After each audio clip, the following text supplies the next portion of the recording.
Hello and welcome to a new episode of In Conversation with Dean.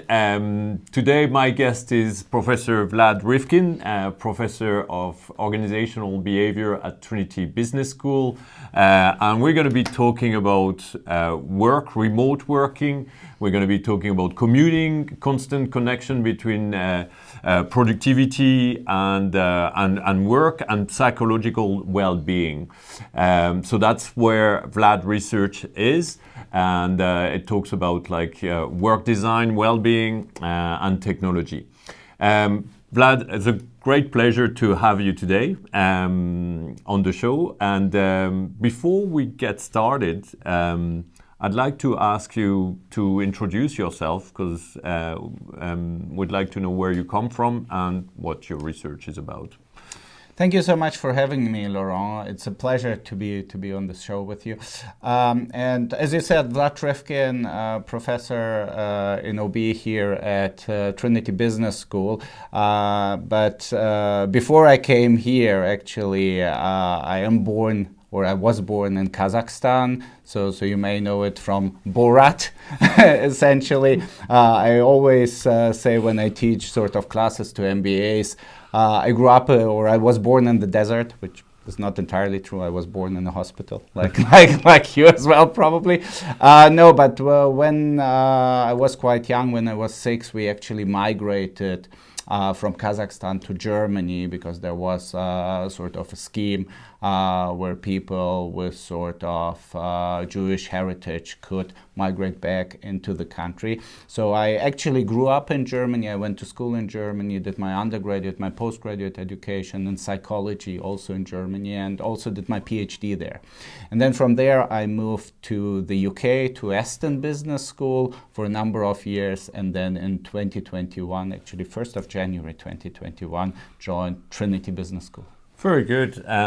So just a point there, because I think that that background is quite interesting. And I was in Germany in the early 2000s, and I'm familiar with the fact that there was a lot of German people or German blood people, I think, who were coming back or coming to Germany in the early 1990s up to 2000. I think up to 3 million people. But I wasn't aware that this had extended to people of Jewish origin. But in any case, like that trip at the age of 6 or 8 must have been like quite a journey, and quite stressful, I would imagine. Yeah. I mean, you mentioned stress, and it's interesting because at that time, I mean, sort of children were not necessarily told about everything what's going on, and I think what I can remember from that time actually is that sort of my grandparents used to pick me up from school. And on one day, sort of, then my parents in the evening picked me up after work, and then my grandparents were very, very sort of, there was a heartfelt kind of farewell type of thing, and I didn't understand it.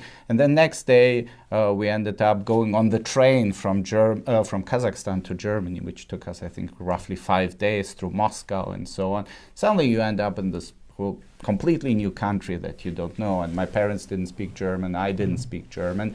And then I remember the first day at school, so I go to school and sort of sit there for the whole day and listen, and then I go back to my parents, and I still remember telling them, why does nobody speak Russian here? And this was kind of when I realized, okay, now you're in another country, and then you have to adapt, and then you have to learn the language, and I think I have sort of a skill to learn languages, which made it kind of possible for me then to sort of go through the system a bit smoother. Yeah, and actually that notion of adaptation, I guess, is at the heart of your research. This notion of self-regulation, which I think is linked to adaptation. So maybe let's move on now, and maybe you can tell us a bit more about what is self-regulation, and if those earlier experiences actually have triggered your interest for such a topic. Great question, and thank you very much, Laurent. So essentially, self-regulation is what Trump doesn't have. That's kind of it in a nutshell. No, but to be a bit more serious, self-regulation is basically a cognitive skill or a cognitive ability that allows us to control our impulses, our emotions, our motivation, that allows us to pursue long-term goals and not be distracted by short-term desires, essentially. And as you rightly mentioned, it has a lot to do with adaptability, because essentially to adapt, you need to change your habits, for example. You need to sort of adjust your behaviors to the context. And this is what self-regulation allows us to do. So it allows us to sort of interfere with our automatic cognitions or cognitive processes, and then sort of to go in and to more deliberately sort of engage in behaviors, emotions, cognitions that fit with the situation. And so, just to be a bit more pragmatic, like this, how does this concept then relate to the workplace environment? Yeah. And like, you know, what are the concept of self-regulation?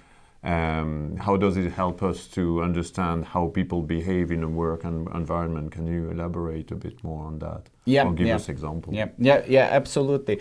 I mean, I think we have experienced quite a drastic shift in the way we work, especially in developed countries, which is actually that we have moved much more to a service-oriented economy. So we produce less, we do less manufacturing. A lot of the manufacturing is done actually by machines. And that many of us, including ourselves in university, obviously, are actually working with other people, providing some type of service, essentially. And when you work with other people, what the others expect is essentially some form of service orientation, some form of positive emotions, like we on this podcast are supposed to sort of not look trist and sad and sort of into the camera, but rather to demonstrate some form of engagement, positive attitude, sort of integrate the audience. And obviously, this is the case in many professions nowadays. So what we see is actually that this transition towards a more service, customer-oriented industry has been associated with requirements for workers to self-regulate more. So, I mean, 30, 40 years ago, you could shout at the customer. It wouldn't be great, but it wouldn't be a disaster. I mean, if we shout at the student nowadays, probably we will have a nice meeting with you. Well, I mean, I suspect, you know, that the student will complain to the appropriate authorities, and that, yes, eventually, you know, we will have a meeting, or some type of meeting at the very minimum will be conveyed. And maybe to jump in, I mean, I don't know how your university education was, but if I remember my professors, for example, and I mean, it is a while ago, but not too long.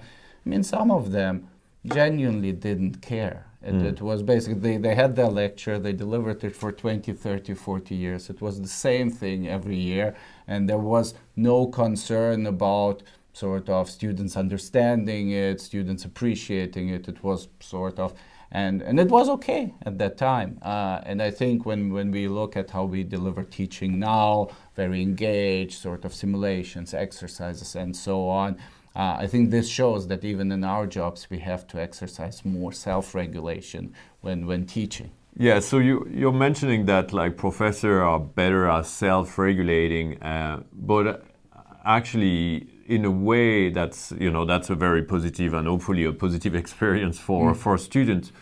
But if you think of it like from a work point of view, and maybe go outside of like or profession, but you know, for real people in other type of organization, this idea of self-regulation and this idea that, like, you know, the flexibility and the adaptability, the onus is put on the individual worker. You know, so on one hand, there is this notion that in the modern world we're very flexible, and therefore this should put like more freedom to the worker and like constitute an important element of their well-being. But on the same time, it seems like a level of stress has been put on the workers. So can you explain this shift and what it means for individual workers? Yeah, absolutely. And I think you have a great point with sort of the increased flexibility. I think if we look at the COVID pandemic, for example, we see that there is much more remote and hybrid work arrangements, so people have much more autonomy over where they work and potentially when they work. Of course, not in all professions, but in quite a few professions we see increases in that. We see advances in technology like smartphones, emails, which again allow us to sort of be more flexible in terms of when we answer, how we answer, so on and so forth. And while these sort of developments have definitely advantages, I think that there is also a dark side to it, essentially. And the dark side is that people have to manage themselves much more. So essentially the idea is, and we know this from a lot of occupational health research, that autonomy can be beneficial. So we see, for example, leaders who have more autonomy are actually sort of experiencing higher levels of well-being because they can cope with stress, or they have more opportunities, more possibilities to cope and manage, for example, their stressors, their demands.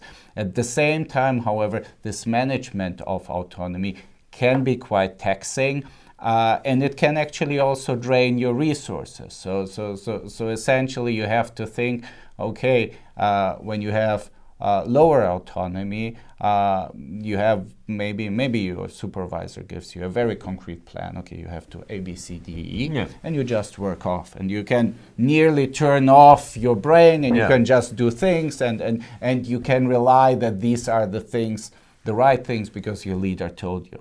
On the other hand, if you have autonomy, you have to decide what to do, when to do, how to do it. And this becomes basically a self-management exercise. And this is where self-regulation essentially plays a role. And I think the other aspect of the autonomy is obviously with the flexibility that we see in current work environments, and obviously which is in many cases also associated with low levels of control. So if I work from home, for example, you don't know what I'm doing as kind of my boss. I mean, you expect me doing my job, but I could be I could be on TikTok, I could sort of book my holidays, I could do my online shopping. And you probably do at some point. And I do at some point. And I think these are kind of the costs of autonomy when you are in a sort of office-based environment where you have colleagues around you and you start sort of dozing off on TikTok. It's sort of the environment sort of helps you essentially to self-regulate because you have more options. This is also one of the reasons why students actually like to go and learn in the library rather than sitting at home, where they could also learn, because they have a context which constrains their options and which helps them basically, or takes away the requirement for them to self-regulate themselves, to invest resources themselves, and basically it's managed through the context. So does that mean that, I mean, we're going to explore a few more topics, but does that mean that actually, in a way, working in a social environment where you have to work is in a strange way a bit more appealing, or at least appeasing psychologically, than working at home, where you have to constantly self-regulate and actually be your own boss, and that puts like psychological pressure on yourself. Whereas, like, as you perfect example of the student going to the library, like that's a box, and then I'm there, I'm at work, now I am work mode, I just have to do what my boss told me to do, or perform a certain amount of task in a certain amount of hours. Yeah, 100%. But I think there's one important differentiation, because different people sort of people have individual differences in terms of how good they are in managing that autonomy. So some people, for example, they can work from home because they can just self-regulate well, or because they have learned to self-regulate well. For others, it's basically more, as you say, appealing or easier to go into a social context where they constrain their choices, and therefore they don't have to exert as much self-regulation to sort of manage themselves. And I think the other important part that comes out of it is that it's not enough to just give people autonomy. It's also important, and we will talk about leadership, it's also important to actually train them and sort of accommodate them to the levels of autonomy they have. Okay. So because too much autonomy can be as much of a problem as too little autonomy. Because if you tell to somebody who is not used to exercise autonomy, you can do whatever you want, they will be more stressed than helpful. Okay. No, very good. And I know you've given an awful lot of interviews, and your research has been widely published and picked up by the media, especially in the context of hybrid working and in the context of what seems to be happening now, which is bring the people back in the office. Yeah. Now I know you've made, and we will continue that conversation, a couple of valid points as to why maybe 100% of one or 100% of the others is not the best solution. Yet, I was interested in one point of your research, which kind of again would probably advocate for on-site working, which is that commuting has an important psychological dimension. And we obviously think of commuting as moving from point A to point B.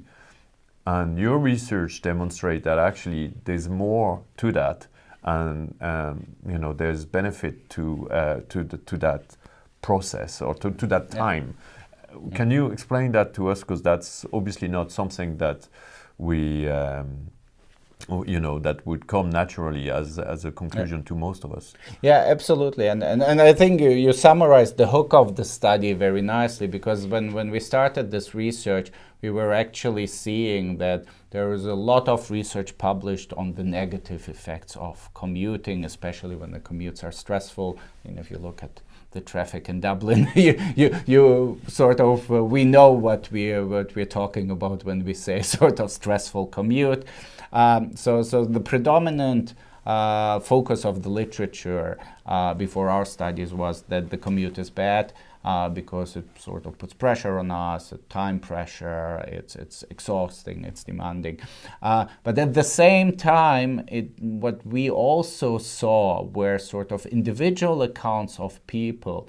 And this was especially during the pandemic, when people stopped commuting, actually, that they miss actually their commute. They said, oh, I actually like my commute because this is the opportunity for me to neither be in my sort of work environment, but also to not be in my home environment. And both environments have specific stressful demands that they can put on us. So what people do during the commute is maybe they sit in the car, they are sort of driving, and they listen to a podcast, or they sort of sit in a train or in a bus and watch the scenery.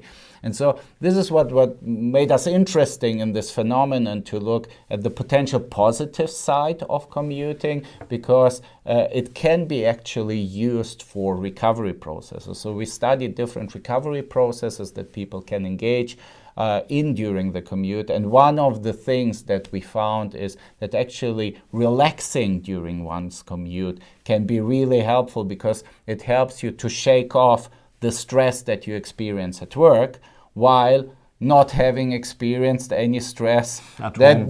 that you're going to have when you are at home. And I mean, obviously being at home is great, but if you have children, if you have a partner, you need to sort of, it can be stressful as well. Tell me about it, yeah. And then in that regard, we actually did the study where we actually show that the commute can have benefits.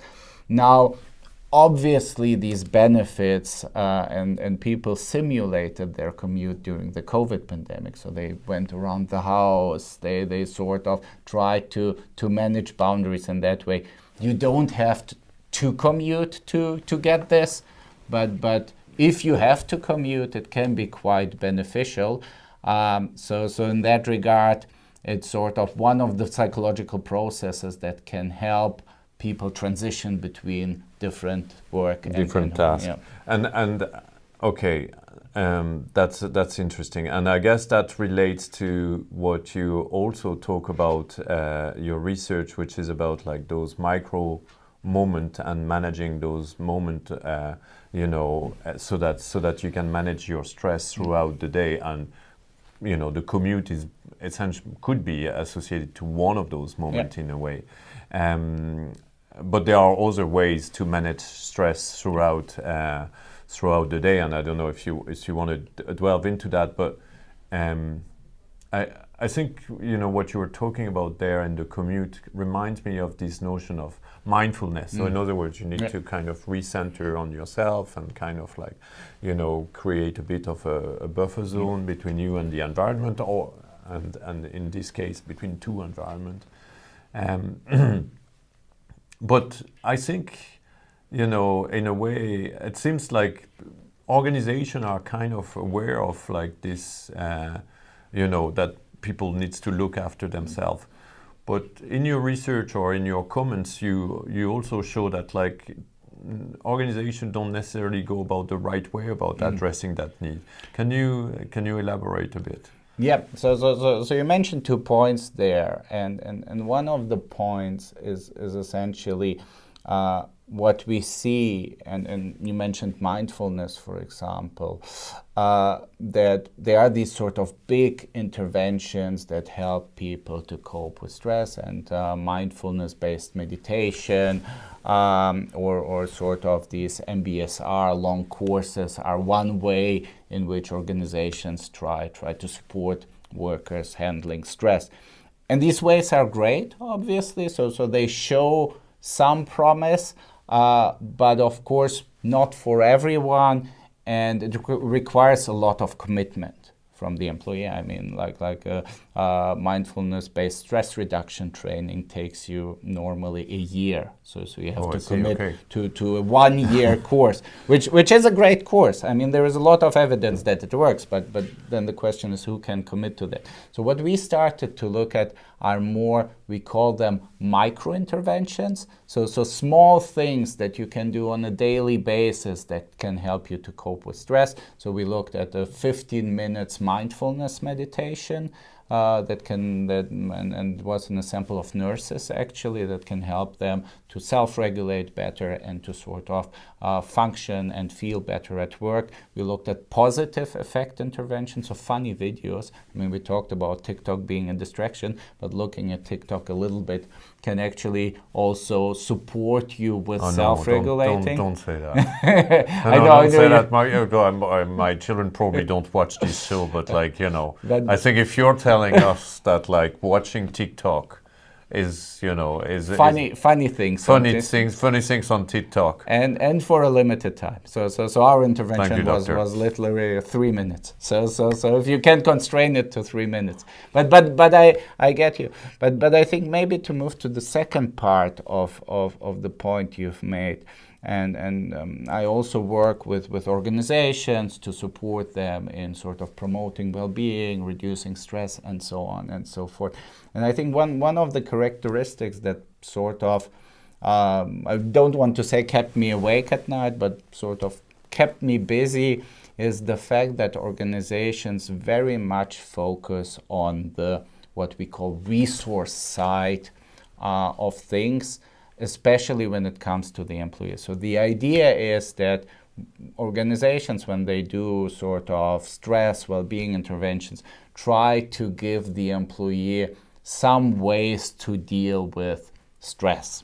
So be it a mindfulness training, be it funny videos, be it gym classes, yoga, and this creates a bit of an impression, like if it puts basically the onus on the employee. Precisely. So essentially, you exercise well, you go to the gym, you detach from work in the evening, you meditate in the morning, and then you should be okay. Regardless of how much work I put on you. 100%. You know, this deadline is for tomorrow.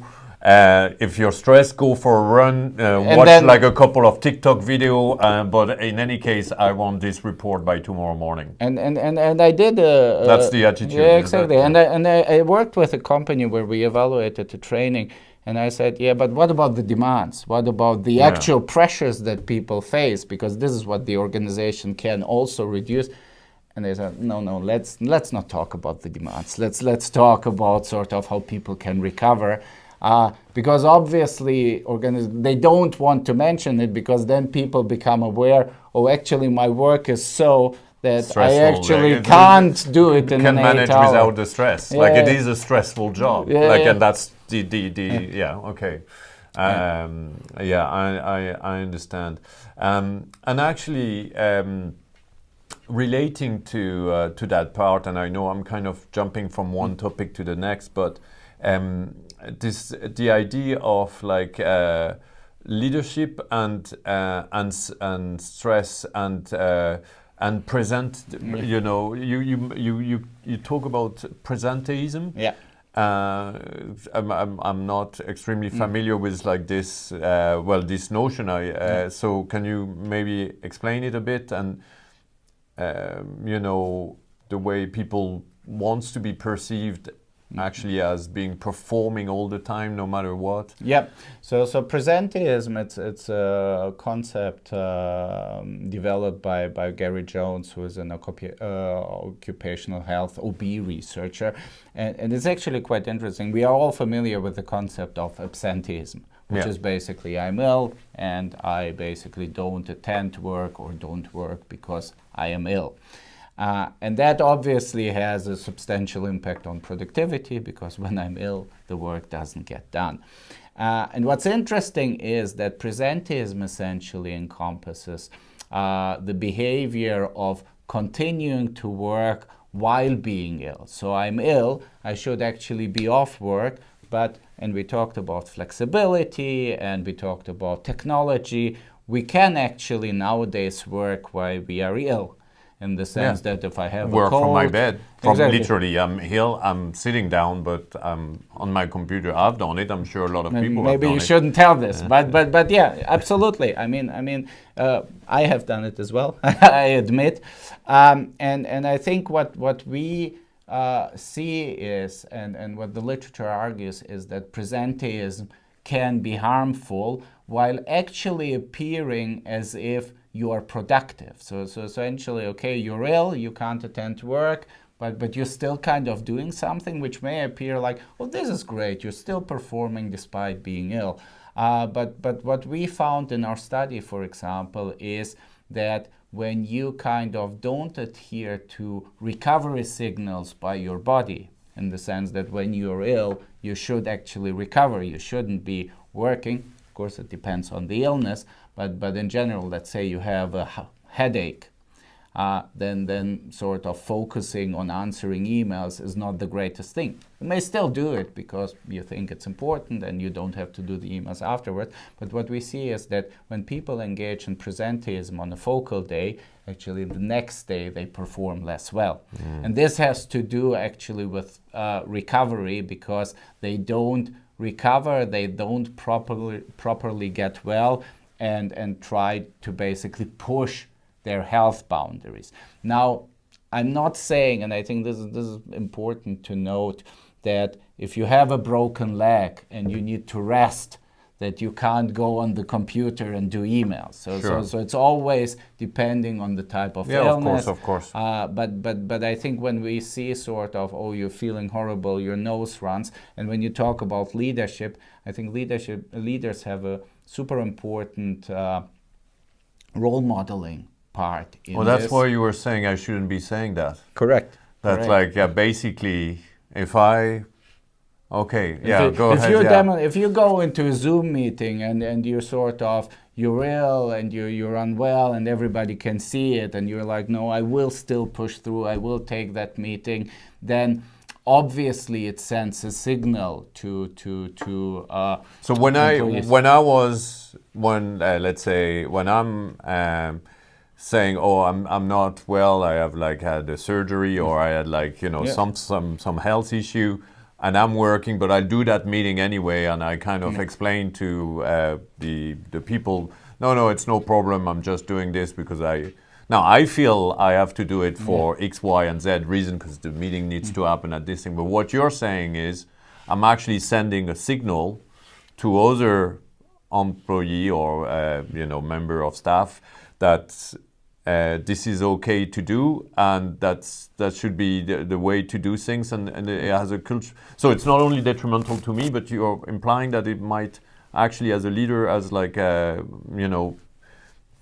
negative consequences on the organization. Yeah, exactly. And if you sort of look at it in the long term, we looked at the short-term performance implication, but if you look at it at the long term, presenteeism leads to actually more illness because you don't fully recover. Sure. So ultimately, you win a bit of performance in the short term, but you lose much more in the long term. And I think this type of signaling behavior, shaping culture around presenteeism, and telling people, look, when you are unwell, it's fine to switch off and to not attend meetings, maybe to move sort of certain portions of work and to recover first. And I think we are talking also about retention in the sense that I think if you look at cultures where people are constantly pressured to work no matter what they feel, they normally want to get out of these types of cultures. And therefore, it's really important for leaders to consider what sort of culture they build through their own behavior, through their own signaling, because essentially, because they are leaders and they were promoted to the system, they send a very, very strong message that this is what is appropriate and this is what you should do within this organization, or this is what you shouldn't do. No, I understand, and I actually, in terms of leadership, I remember talking to an employee of Google, and I think at the time the director of Google Ireland was Fionnuala Meehan, if I don't, and she was the MD of Google in Ireland, and she had taken a year leave to look after one of her child, and obviously that's and. I remember talking to a Google employee telling me like how they respected this and the type of signal and cultural vibe that it sent within the organization that were actually much more positive than what we've described, which is like work in all in all consideration in all the time, and don't look after yourself and or your family when you need to do.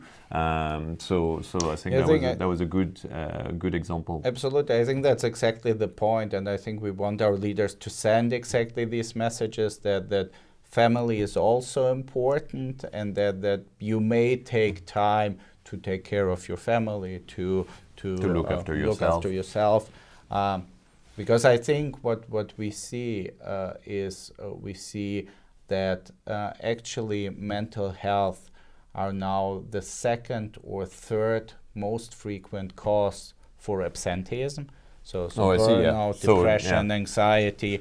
I think catch up in the end. Exactly. Yeah. I think the only exception is during the last few years, respiratory diseases went up, COVID, obviously. But if we take out COVID, then I think it's basically back pain is the first.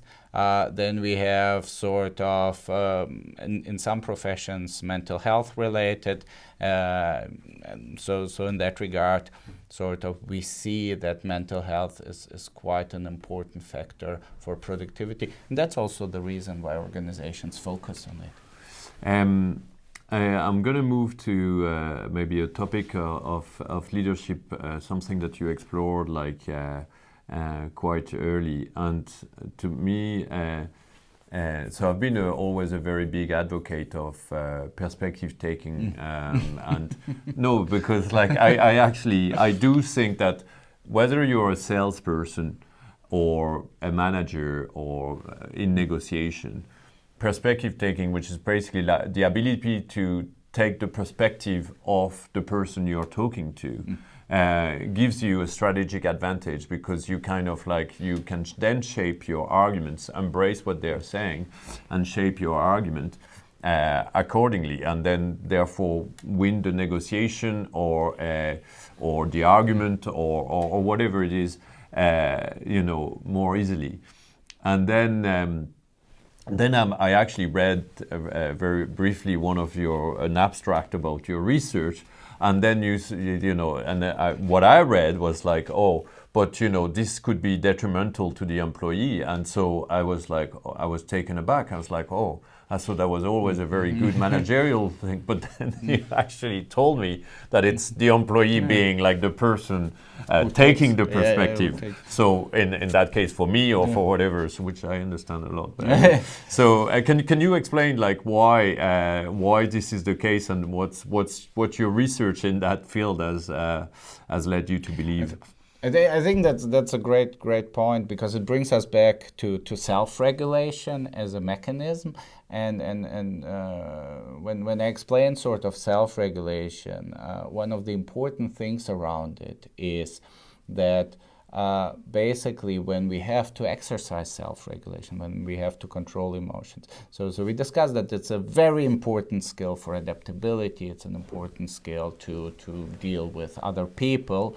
And it is, and it makes you more successful. So we see that people who self-regulate well, who are better at self-regulation, actually sort of achieve better attainment in school, in universities. They actually are in higher level jobs, so on and so forth. Less crime rates and so on. So in that sense, we see that self-regulation can actually be really helpful to people, but exercising self-regulation is draining. So when you, and this is how we explain the impact of perspective taking on the person who actually takes the perspective, like the leader, for example, who tries to be a good leader and take the employee's perspective. And it is helpful, and that's what we see in the literature, but it's more helpful for the employee. Because obviously the employee... In terms of well-being. Yeah, in terms of their well-being, because the employee feels they are understood, the leader cares about them, so on and so forth. But for the person who is taking the perspective, it's actually much more effortful, because it's much easier to say, look, I don't care, this is your job, do your job, finished. And rather to say, oh, actually you have an issue with your family, I fully understand that it's challenging. Let's think about ways how we can sort of bring in balance and solve it together. So in that regard, perspective taking is taxing. And this is what we wanted to show in the study, and that what the results also support. Not to say people shouldn't take perspective because it's effortful, but rather to make people aware that, for example, if they have a hard day at work, if they're already depleted, they maybe shouldn't go in to talk with an employee who struggles and try to take their perspective, but rather to say, okay, I will protect myself, I need to replenish before I can give. No, I'm not, and I'm not surprised. I'm not surprised too much by this finding. But in a way, it's also another form of self-regulation. In other words, like you need, again, if I was to try to summarize some of the points that you've made during this conversation, your unit of analysis very often is the individual within the organization. Yeah. And even the day, like literally an individual on a certain day where they take more or less perspective. Yeah. And so what you're saying is that in a modern society, and you stop me if I over characterize or caricature your thinking. In the modern society, we need to an individual is the unit and has a lot of decision to make for himself and for the organization. That puts stress, that puts a lot of things. And so essentially the message your research conveys, like, we need leaders and employees and anyone working in needs to be aware of that.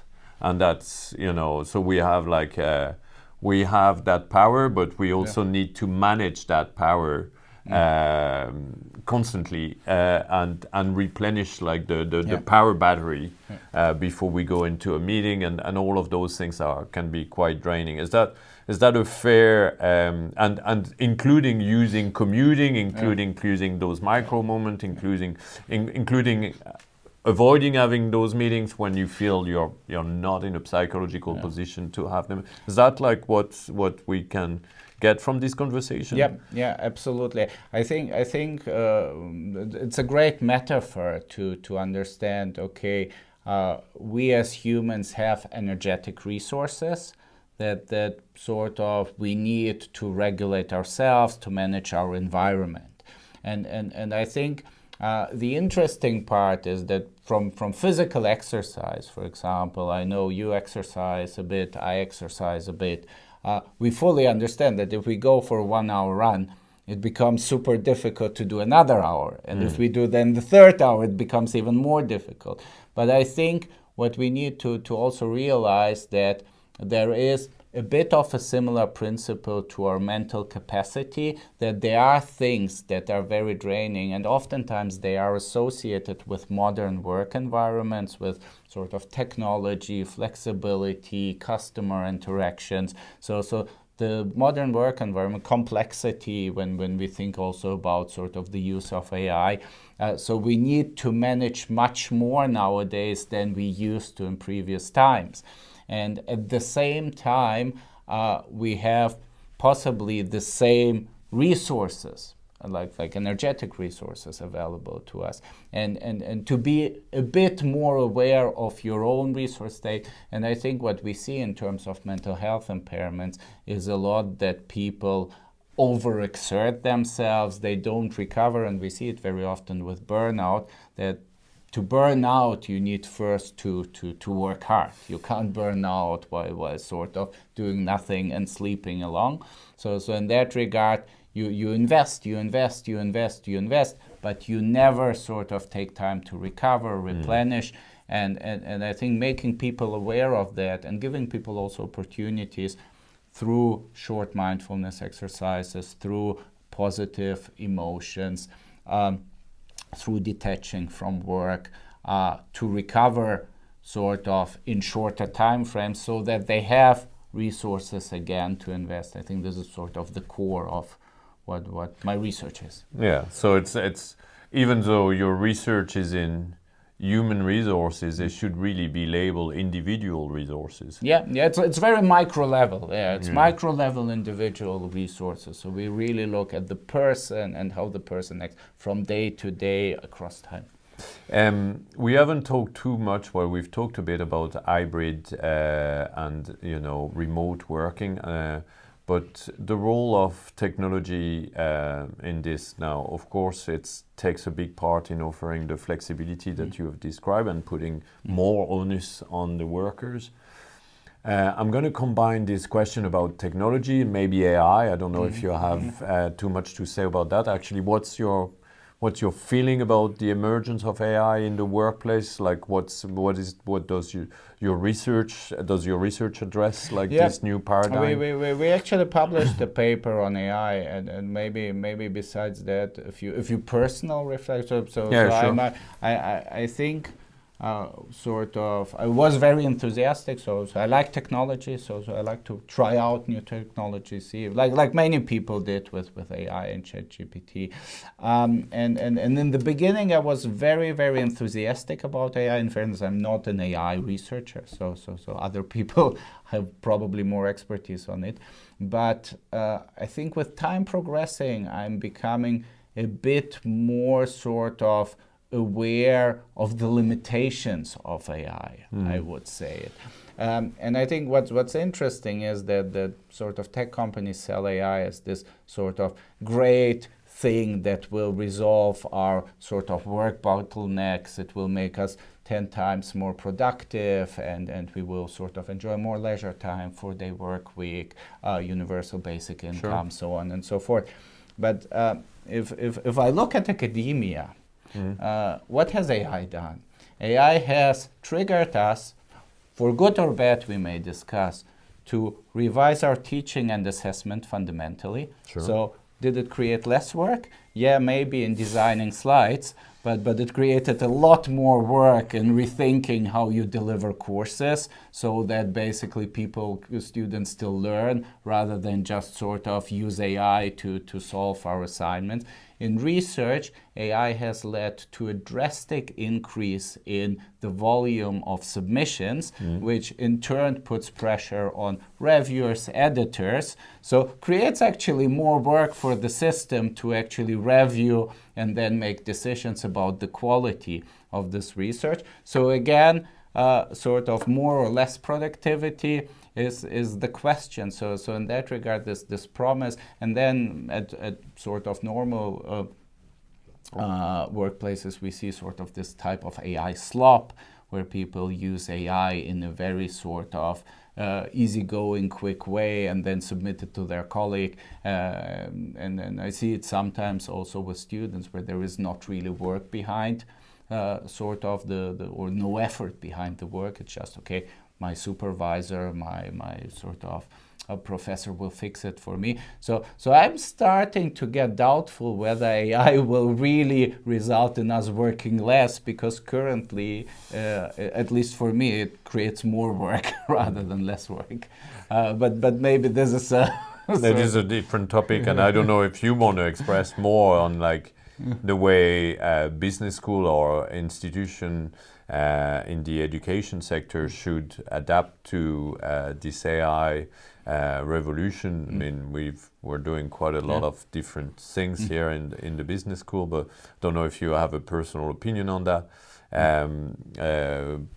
But other than that, and you're welcome to. And I'm using, just to disclose, I'm using AI. I'm not saying that nobody should use AI, because, but I think the narrative is a bit from the tech companies, a bit too one-sided, in my view. But I think definitely people should try out AI at least. So Vlad, in a way, if we try to summarize your research, it really focus on the individual within the organization, and you're trying to tell us that like we should take a bit more time and focus on ourselves, and you're also telling employers that they should be mindful of this. Is that a fair summary of your research, or the main aspect of your research? Yes. So basically, it's very micro level, focused on the individual within the organization and what happens from day to day, and how people can invest their resources, manage their resources to basically deal with the ups and downs of work, and also that organizations need to be aware that employees can't sort of infinitely manage everything that's put on them. So they have also responsibility to make sure that the demand side of the equation is kept in check. It's kept at a reasonable level. Yeah. Okay. Well, Vlad, I have to say it was a great pleasure to have you today in this conversation. We certainly learned a lot. And we wish you the best for your future research. Thank you very much, Vlad. Thank you so much for having me, Laurent. It was a pleasure for me as well. Thank you.